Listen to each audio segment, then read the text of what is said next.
नमस्कार. महाराष्ट्रातील सगळ्या शेतकरी बांधवांसाठी एक अत्यंत महत्त्वाची आणि तातडीची सूचना आहे.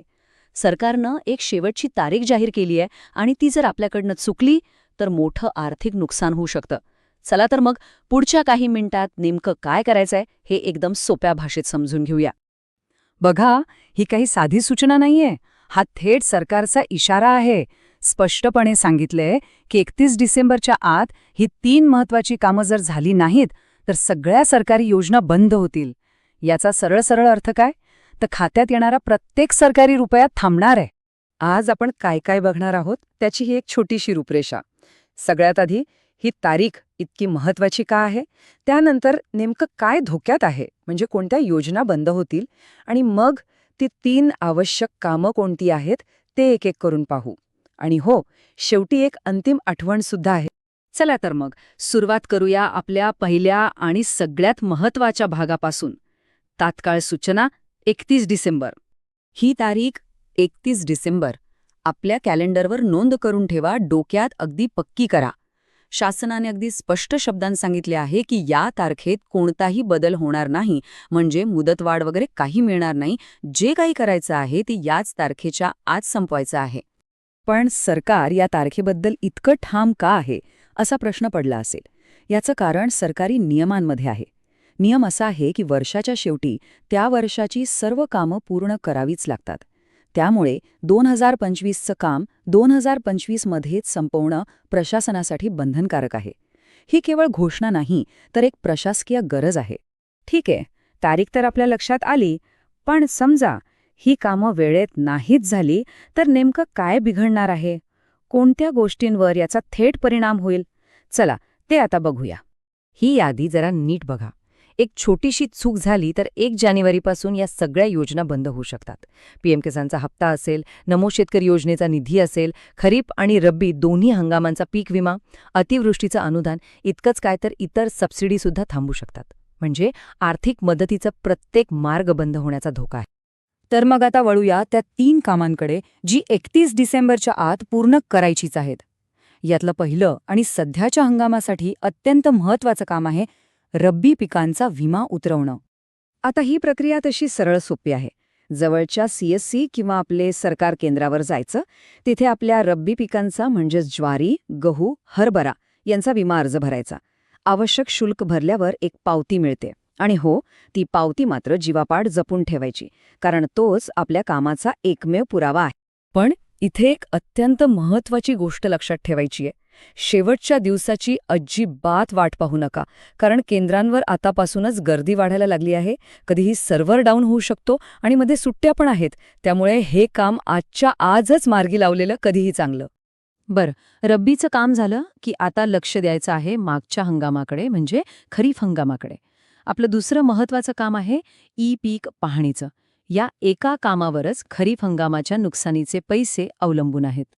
आता अनेकांना वाटेल की ही पीक पाहणी म्हणजे नेमकं काय? तर अगदी सोपं आहे. आपल्या 7/12 उतार्यावर खरीप पिकांची ऑनलाईन नोंदणी करणं, यालाच पीक पाहणी म्हणतात. आणि ही नोंदणी झाली असेल तरच खरीप पीक विम्याचे पैसे मिळू शकतात. ज्या शेतकरी बांधवांची खरीप हंगाम 2025ची पीक पाहणी अजूनही बाकी आहे, त्यांच्यासाठी ही खरंच शेवटची संधी आहे. 31 डिसेंबरच्या आत सहाय्यक स्तरावर हे काम पूर्ण करून घ्या, नाहीतर मागच्या हंगामाच्या नुकसानीची भरपाई मिळणं कठीण आहे. आणि आता तिसरं आणि शेवटचं काम, हे इतकं महत्त्वाचं आहे की याशिवाय भविष्यातली कोणतीच सरकारी योजना शेतकऱ्यांपर्यंत पोहोचणार नाही. ते काम आहे आपला अधिकृत फार्मर ID मिळवणं. हा फार्मर ID कसा मिळवायचा? यासाठी आपल्या भागातील तलाठी किंवा CSC केंद्राशी संपर्क साधा. त्यांच्याकडे याद्या आलेल्या आहेत. तिथे जाऊन फक्त KYC प्रक्रिया पूर्ण करायची आहे. एकदा का आपला अधिकृत फार्मर ID क्रमांक तयार झाला की आपलं काम झालं म्हणून समजा. इथे एक मोठा गैरसमज टाळायला हवा. बाजारात जी काही प्लास्टिकची स्मार्ट कार्ड मिळतायत ती सरकारी नाहीयेत. शासनाने असं कोणतंही कार्ड दिलेलं नाही. शासनाने फक्त एक अधिकृत नंबर जारी केला आहे आणि तोच नंबर सर्व योजनांसाठी ग्राह्य धरला जाईल. त्यामुळे खाजगी केंद्रांकडून घेतलेली रंगीबेरंगी कार्ड चालणार नाहीत, हे लक्षात ठेवा. चला तर मग सगळं पुन्हा एकदा आठवून घेऊया आणि कामाला लागूया. ही आहे आपली अंतिम आठवण. ती तारीख कोणती? बरोबर 31 डिसेंबर.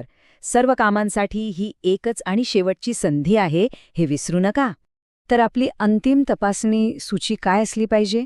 1. रबी 2025चा पीक विमा भरणं. 2.